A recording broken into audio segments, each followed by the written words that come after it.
முக்கிய செய்திகள். வயநாடு நிலச்சரிவுக்கு பலியானோர் எண்ணிக்கை 270ஆக உயர்வு. உடல்களை பெற உறவினர்கள் இல்லாத சோகம். முன்னறிவிப்பை விட 3 மடங்கு அதிக மழை. பழி சுமத்தும் நேரமல்ல என அமித்ஷாவுக்கு பினராயி விஜயன் பதில். பாஜக எம்பியின் சர்ச்சை பேச்சை பகிர்ந்த விவகாரம். மோடிக்கு எதிராக காங்கிரஸ் உரிமை மீறல் நோட்டீஸ். மேட்டூர் அணையிலிருந்து நீர் திறப்பு தொடர்ந்து அதிகரிப்பு. கோவை, நீலகிரி மாவட்டங்களுக்கு இன்று கனமழை எச்சரிக்கை. வணக்கம். வயநாடு நிலச்சரிவுக்கு பலியானோர் எண்ணிக்கை 270ஆக உயர்ந்துள்ள நிலையில் தோண்ட உடல்கள் கிடைப்பதால் மீட்பு குழுவினர் அதிர்ச்சியடைந்துள்ளனர். அங்கு மண்ணில் புதைந்த வீடுகளில் வசித்தவர்களின் நிலை என்னவென்று தெரியாமல் உறவினர்கள் தவித்து வருகின்றனர். பல குடும்பங்கள் ஒட்டுமொத்தமாக பலியானதால் உடல்களை பெற உறவினர்கள் யாரும் இல்லாத சோகமும் ஏற்பட்டுள்ளது. இதனிடையே சேரும் சகதியுமாக உள்ள பகுதிகளில் மீண்டும் கனமழை பெய்ததால் மீட்பு பணி இரவில் நிறுத்தப்பட்டுள்ளது.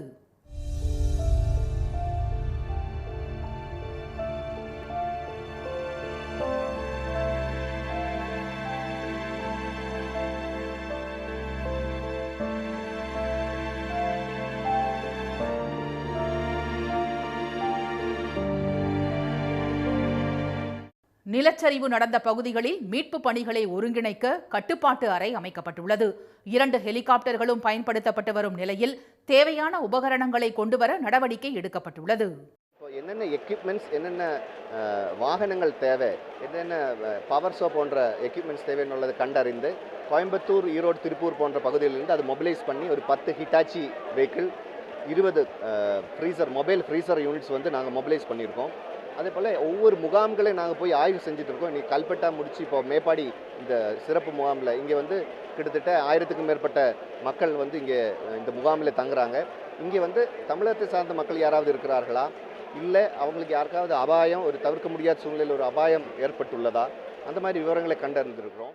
நிலச்சரிவில் சிக்கிய 1592 பேர் மீட்கப்பட்ட நிலையில் 8000க்கும் மேற்பட்டோர் நிவாரண முகாம்களில் தங்க வைக்கப்பட்டுள்ளனர். மேலும் 191 பேரை காணவில்லை என மாநில அரசு தெரிவித்துள்ளது. இந்நிலையில் நிவாரண முகாம்களில் தங்க வைக்கப்பட்டுள்ளவர்களுக்கு மன அழுத்தம் அதிகரித்திருப்பதாக மருத்துவர்கள் தெரிவித்தனர். Mainly, most of the patients have BP, diabetic issues, and headache that related to stress mainly. And most of the patient 150, 140 BP. But we have medicine, but we don't know which medicine they are taking. That is the main issue. Wayanad இயற்கை பேரிடர் குறித்து அனைத்து கட்சி கூட்டத்திற்கு இன்று ஏற்பாடு செய்யப்பட்டுள்ளதாக கேரள முதலமைச்சர் திரு பினராயி விஜயன் தெரிவித்தார். அவரும் மக்களவை எதிர்க்கட்சித் தலைவர் திரு ராகுல் காந்தியும் பாதிக்கப்பட்ட மக்களுக்கு ஆறுதல் கூற இன்று வயநாடு செல்கின்றனர். நிலச்சரிவில் சிக்கி 10 தமிழர்கள் உயிரிழந்துள்ளனர். அவர்களில் நீலகிரி மாவட்டம் புளியம்பாறையைச் சேர்ந்த காளிதாஸ், பந்தலூர் தாலுகா ஐயன்கொல்லியைச் சேர்ந்த கல்யாண்குமார் குடும்பங்களுக்கு தமிழக அரசு 3 லட்சம் ரூபாய் நிவாரணம் அறிவித்தது. காளிதாஸ் வீட்டுக்கு சென்ற அமைச்சர் திரு ராமச்சந்திரன் அவரது குடும்பத்தினருக்கு ஆறுதல் கூறி காசோலையை வழங்கினார். பந்தலூர் அத்திசால் பகுதியைச் சேர்ந்த ஷியாபுதீன் உடல் கூடலூர் கொண்டுவரப்பட்டு அடக்கம் செய்யப்பட்டது. வயநாடு நிவாரண நிதியாக தமிழ்நாடு அரசு சார்பில் 5 கோடி ரூபாய் வழங்கப்பட்ட நிலையில் அதிமுகவும் தமிழ்நாடு காங்கிரஸ் கமிட்டியும் தலா 1 கோடி ரூபாயை வழங்குவதாக அறிவித்துள்ளன. நடிகர் விக்ரம் கேரள முதலமைச்சரின் பேரிடர் நிவாரண நிதிக்கு 20 லட்சம் ரூபாய் வழங்கியுள்ளார். இந்நிலையில் ராமநாதபுரம் ஜவுளிக்கடை உரிமையாளர் பாலா என்பவர் 5 லட்சம் ரூபாய் மதிப்பிலான ஆடைகளை வயநாட்டுக்கு அனுப்பி வைத்துள்ளார். வயநாடு இயற்கை பேரிடர் குறித்து முன்கூட்டியே மத்திய அரசு எச்சரித்ததாக உள்துறை அமைச்சர் திரு அமித்ஷா கூறியதை மறுத்துள்ள கேரள முதலமைச்சர் திரு பினராயி விஜயன் இது பழி சுமத்துவதற்கான நேரம் அல்ல என்று தெரிவித்துள்ளார். நிலச்சரிவு தொடர்பாக மாநிலங்கள் அவையில் கொண்டுவரப்பட்ட கவன ஈர்ப்பு தீர்மானத்திற்கு நேற்று பதிலளித்த திரு அமித்ஷா கனமழை மற்றும் நிலச்சரிவு அபாயம் குறித்து கடந்த 23ஆம் தேதியை எச்சரிக்கப்பட்டதாக தெரிவித்தார். அன்றைய தினமே தேசிய பேரிடர் மீட்பு படையின் 9 குழுக்கள் அனுப்பி வைக்கப்பட்டதுடன் அடுத்த 3 நாட்களிலும் தொடர்ந்து மாநில அரசுக்கு எச்சரிக்கை தரப்பட்டதாக அவர் கூறினார். மத்திய அரசின் புயல் எச்சரிக்கையை அறிந்ததும் மாநில அரசுகள் செயல்பட்டதால் ஒடிசாவில் ஒருவர் மட்டுமே பலியானதாகவும் குஜராத்தில் ஓர் உயிரிழப்பு கூட ஏற்படவில்லை என்றும் திரு அமித்ஷா தெரிவித்தார். இந்நிலையில் திருவனந்தபுரத்தில் செய்தியாளர்களிடம் பேசிய திரு பினராயி விஜயன் நிலச்சரிவு ஏற்பட்ட பகுதிகளில் 11 சென்டிமீட்டர் மற்றும் 20 சென்டிமீட்டர் மழை பெய்யும் என்று இந்திய வானிலை மையம் அறிவித்ததாகவும், ஆனால் அதைவிட 3 மடங்கு அதிக மழை பெய்ததாகவும் தெரிவித்தார். പരസ്പരം പഴിചാരേണ്ട സന്ദർഭവുമല്ല ഇത്. ദുരന്തമുണ്ടായ പ്രദേശങ്ങളിൽ ഓറഞ്ച് അലർട്ടാണ് ആ ഘട്ടത്തിൽ നിലനിന്നിരുന്നത്. അപ്പോൾ 48 മണിക്കൂറിനുള്ളിൽ 572 മില്ലിമീറ്റർ മഴയാണ് പെയ്തത്. ഒരു തവണ പോലും ആ പ്രദേശത്ത് റെഡ് അലർട്ട് നൽകിയിട്ടുണ്ടായിരുന്നില്ല. അപകടം ഉണ്ടായതിനു ശേഷം രാവിലെ 6 മണിയോടുകൂടിയാണ് റെഡ് അലർട്ട് ഈ പ്രദേശത്ത് മുന്നറിയിപ്പായി നൽകുന്നത്. இதனிடையே நிலச்சரிவால் பாதிக்கப்பட்ட பகுதிகளில் மீட்பு மற்றும் நிவாரணப் பணிகள் சிறப்பான முறையில் நடந்து வருவதாக கேரள ஆளுநர் திரு ஆரிஃப் முகமது கான் கூறினார். The district administration, they all reached the site in less than 2 hours. Armed forces took no time in reaching there and they are busy all the time. Private medical college, Aster Medical College, and the all government hospitals, they are small, but they are taking such good care that you feel proud of them. Wayanad நிலச்சரிவு ஒரு மாபெரும் துயரம் என்று ஆளுநர் குறிப்பிட்டார். இதனால் நாடு முழுவதும் உள்ள மக்கள் வேதனை அடைந்துள்ளதாக கூறிய அவர், பாதிக்கப்பட்டவர்களுக்கு உதவ அனைவரும் முன்வர வேண்டும் என்று கேட்டுக்கொண்டார். பாஜக எம்பி திரு அனுராக் தாக்கூர் சர்ச்சைக்குரிய வகையில் பேசியதை பகிர்ந்ததற்காக பிரதமர் திரு மோடிக்கு எதிராக காங்கிரஸ் சார்பில் உரிமை மீறல் நோட்டீஸ் அளிக்கப்பட்டுள்ளது. சாதிவாரி கணக்கெடுப்பை வலியுறுத்தி எதிர்க்கட்சித் தலைவர் திரு ராகுல் காந்தி மக்களவையில் நேற்று முன்தினம் பேசினார். இதற்கு பதிலளிக்கும் வகையில் பேசிய திரு அனுராக் தாக்கூர், திரு ராகுல் காந்தி ஓர் உண்மையான இந்து அல்ல என கூறி அவரது சாதி குறித்து கேள்வி எழுப்பினார். இதற்கு எதிர்க்கட்சி உறுப்பினர்கள் கடும் எதிர்ப்பு தெரிவித்தனர். இந்த விவகாரம் குறித்து பேசிய திரு ராகுல் காந்தி, தம்மை எவ்வளவு அவமானப்படுத்தினாலும் சாதிவாரி கணக்கெடுப்பு மசோதா நாடாளுமன்றத்தில் நிறைவேற்றப்படுவதை எதிர்க்கட்சிகள் உறுதி செய்யும் என்றார். இதன் தொடர்ச்சியாக திரு ராகுல் காந்திக்கு எதிராக திரு அனுராக் தாக்கூர் பேசியதன் வீடியோ இணைப்பை தமது வலைதள பக்கத்தில் பகிர்ந்த திரு மோடி அவருக்கு பாராட்டு தெரிவித்திருந்தார். இந்நிலையில் காங்கிரஸ் எம்பி திரு சரண்ஜித் சிங் சன்னி பிரதமருக்கு எதிராக உரிமை மீறல் நோட்டீஸ் கொடுத்துள்ளார். மக்களவை செயலாளரிடம் அவர் அளித்துள்ள புகாரில் அவை குறிப்பிலிருந்து நீக்கப்பட்ட திரு அனுராக் தாக்கூரின் சர்ச்சைக்குரிய பேச்சு அடங்கிய வீடியோவை பிரதமர் விதிகளை மீறி வலைதளத்தில் பகிர்ந்துள்ளதாக குறிப்பிட்டுள்ளார். நீர்வரத்து அதிகரிப்பால் மேட்டூர் அணையில் இருந்து வினாடிக்கு 1,70,000 கன அடி நீர் திறக்கப்பட்டுள்ளது. கர்நாடகாவின் கிருஷ்ணராஜசாகர், கபினி அணைகள் நிரம்பியதை அடுத்து காவிரியில் உபரி நீர் வெளியேற்றப்பட்டு வருகிறது. இரு அணைகளில் இருந்தும் திறக்கப்படும் நீரின் அளவு நேற்று மாலை வினாடிக்கு 2,70,000 கனஅடியாக அதிகரித்துள்ளது. இதனால் ஒகேனக்கல் காவிரி ஆற்றுக்கு வினாடிக்கு 1,40,000 கனஅடி நீர் வந்து கொண்டிருக்கிறது.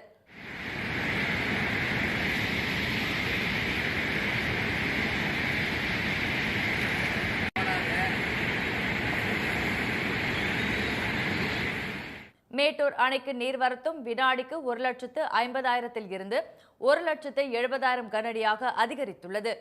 ஏற்கனவே அணை நிரம்பிய நிலையில் வரும் நீர் முழுவதும் அப்படியே வெளியேற்றப்படுகிறது.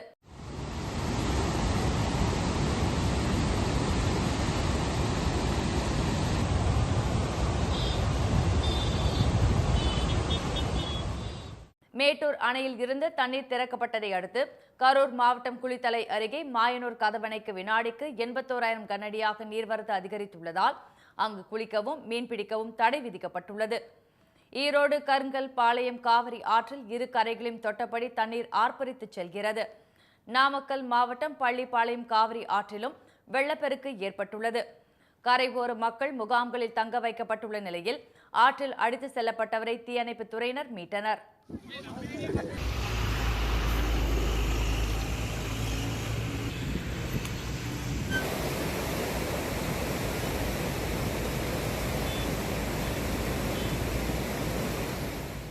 தஞ்சை மாவட்ட எல்லையான கல்லணைக்கு வந்த காவிரி நீர் டெல்டா பாசனத்திற்காக வெண்ணாறு, கல்லணை கால்வாய், கொள்ளிடம் ஆறுகளில் திறக்கப்பட்டுள்ளது.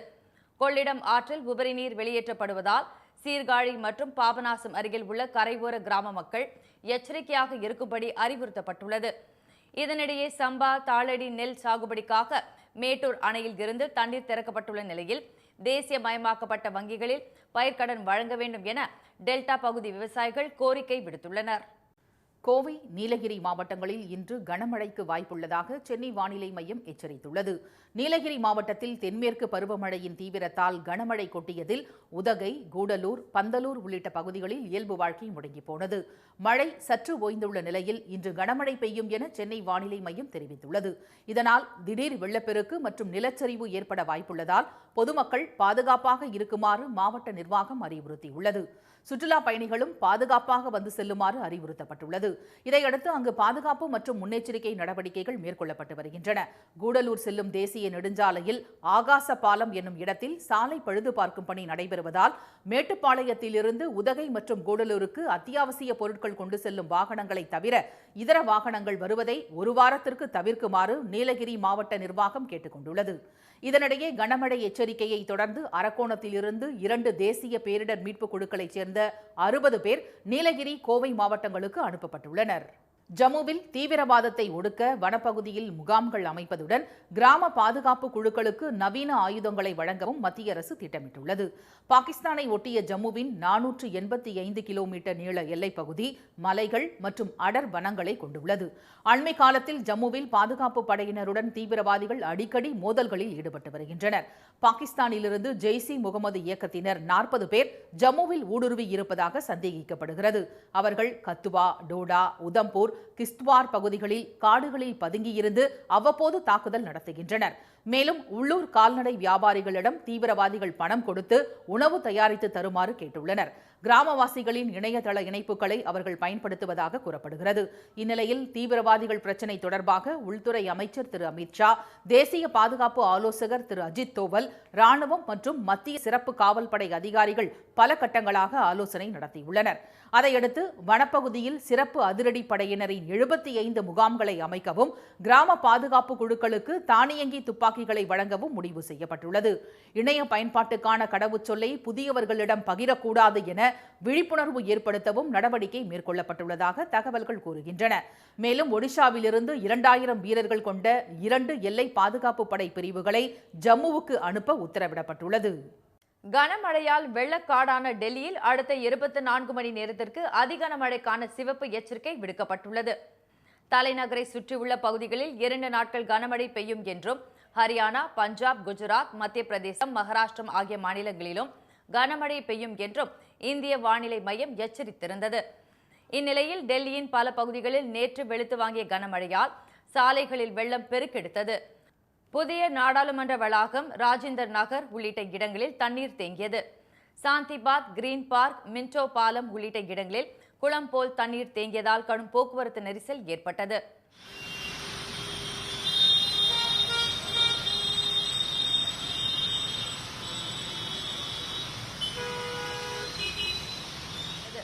மோசமான வானிலை காரணமாக துபாய், புனே, மும்பை செல்லும் விமானங்கள் லக்னோவுக்கு திருப்பி விடப்பட்டன. இந்நிலையில் டெல்லிக்கு இன்று சிவப்பு எச்சரிக்கை விடுத்துள்ள வானிலை மையம் நொய்டா, காசியாபாத், ஃபரிதாபாத், பானிபெட் மற்றும் ஹரியானா மற்றும் உத்தரப்பிரதேசத்தின் சில பகுதிகளில் மிக கனமழை பெய்யக்கூடும் என்றும் எச்சரித்துள்ளது. விளையாட்டு வீரர்களுக்கு பொருளாதாரம் தடையாக இருக்கக்கூடாது என்பதற்காக நிதி உதவிகளை தமிழக அரசு வழங்கி வருவதாக அமைச்சர் திரு உதயநிதி தெரிவித்துள்ளார். திருச்சி மாவட்டத்தில் பல்வேறு நிகழ்ச்சிகளில் கலந்து கொள்ள 2 நாள் பயணமாக திருச்சி வந்த அவர் மன்னார்புரத்தில் கலைஞர் நூற்றாண்டு நூலகம் மற்றும் அறிவுசார் மையம் அமையவுள்ள இடத்தை பார்வையிட்டார். தொடர்ந்து காட்டூர் ஆதி திராவிடர் நல ஆண்கள் மேல்நிலைப் பள்ளி வளாகத்தில் 2.5 கோடி ரூபாய் மதிப்பீட்டில் கட்டப்பட உள்ள அங்கூரான் அறிவியல் மையத்துக்கு திரு உதயநிதி அடிக்கல் நாட்டினார். திருச்சியில் கலைஞர் நூற்றாண்டு நிறைவு விழாவை முன்னிட்டு நடைபெற்ற நிகழ்ச்சியில் அவர் கலந்து கொண்டு திருச்சி, அரியலூர், பெரம்பலூர் மாவட்டங்களில் 726 கிராம ஊராட்சிகளைச் சேர்ந்த விளையாட்டு வீரர்களுக்கு விளையாட்டு உபகரணங்களை வழங்கினார். நான் முதல்வன் திட்டத்தில் பயனடைந்த 4840 பேருக்கு பணி நியமன ஆணைகளையும் அவர் வழங்கினார். நிகழ்ச்சியில் பேசிய திரு உதயநிதி விளையாட்டு வீரர்களுக்கு பல்வேறு நிதி உதவிகளை அரசு வழங்கி வருவதாக தெரிவித்தார். விளையாட்டு வீரர்களுக்கு பொருளாதாரம் ஒரு தடையாக இருக்கக்கூடாது என்ற அடிப்படையில் துவங்கப்பட்டதுதான் தமிழ்நாடு சாம்பியன்ஸ் ஃபவுண்டேஷன். இதன் மூலம் இந்த நாள் வரை 10 கோடி அளவிற்கு நம்முடைய விளையாட்டு வீராங்கனைகளுக்கு நிதி உதவி அளித்துள்ளோம். பாரிஸ் ஒலிம்பிக்கில் பங்கேற்க சென்றுள்ள தமிழகத்தைச் சேர்ந்த 16 வீரர்களுக்கு தலா 7 லட்சம் ரூபாய் வீதம் 1,12 லட்சம் ரூபாயை முதலமைச்சர் திரு மு க ஸ்டாலின் நேரில் வழங்கியதாகவும் திரு உதயநிதி கூறினார். விண்வெளி ஆராய்ச்சி தொடர்பான பாடங்களை பாடத்திட்டத்தில் சேர்க்க முயற்சி எடுக்கப்பட்டு வருவதாக தொழில்துறை அமைச்சர் திரு TRB ராஜா தெரிவித்துள்ளார். விண்வெளி ஆராய்ச்சிக்கான உதிரி பாகங்களை தயாரிக்கும் நிறுவனத்தின் தொடக்க விழா சென்னையில் நடைபெற்றது. இதில் திரு TRB ராஜா, இஸ்ரோ முன்னாள் விஞ்ஞானி திரு நம்பி நாராயணன் உள்ளிட்டோர் கலந்து கொண்டனர். பின்னர் செய்தியாளர்களிடம் பேசிய திரு TRB ராஜா, புதிதாக பல்வேறு தொழில் நிறுவனங்களை தமிழ்நாட்டிற்கு கொண்டுவர திட்டமிட்டுள்ளதாக தெரிவித்தார். புதிய நிறுவனங்கள் வந்து குவிந்து கொண்டிருக்கின்றன. அந்த வகையில் இன்றைக்கி ஸ்பேஸ் டெக் ஆக்சிலரேட்டர் ஒன்று வானம் என்ற பெயரில் ஒரு ஆக்சிலேட்டர் ஒன்று எனக்கு ஆரம்பிச்சிருக்கேன். எனவே புதிய தொழில் முனைவோர்கள், ஸ்பேஸ் டெக்கில் இருக்கிற தொழில் முனைவோர்கள் அனைவருக்கும் இது மிகப்பெரிய ஒரு ஊக்கமாக இருக்கும் என்று நம்புகிறேன். தொடர்ந்து செய்தியாளர்களிடம் பேசிய திரு நம்பி நாராயணன், நாசாவை போல ஆசிய கண்டத்தில் உள்ள நாடுகள் அனைத்தும் சேர்ந்து ஒரு விண்வெளி அமைப்பை ஏற்படுத்தினால் அனைத்து நாடுகளுக்கும் விண்வெளி தொடர்பான ஆராய்ச்சிகளுக்கு அது உதவும் என்று கூறினார். மீண்டும் முக்கிய செய்திகள். வயநாட்டில் நிலச்சரிவுக்கு பலியானோர் எண்ணிக்கை 270ஆக அதிகரித்துள்ளது. இயற்கை பேரிடர் குறித்து முன்கூட்டியே மத்திய அரசு எச்சரித்ததாக அமித்ஷா கூறியதை மறுத்துள்ள பினராயி விஜயன், இது பழி சுமத்துவதற்கான நேரம் அல்ல என்று தெரிவித்துள்ளார். பாஜக MP அனுராக் தாக்கூரின் சர்ச்சை பேச்சை பகிர்ந்ததற்காக பிரதமர் மோடிக்கு எதிராக காங்கிரஸ் உரிமை மீறல் நோட்டீஸ் அளித்துள்ளது. இத்துடன் இந்த செய்திகள் நிறைவடைந்தன. மீண்டும் சன் டிவியில் செய்திகள் மாலை 6 மணிக்கு. செய்திகளை உடனுக்குடன் தெரிந்து கொள்ள சன் நியூஸ் தொலைக்காட்சியை பாருங்கள். வணக்கம். வணக்கம்.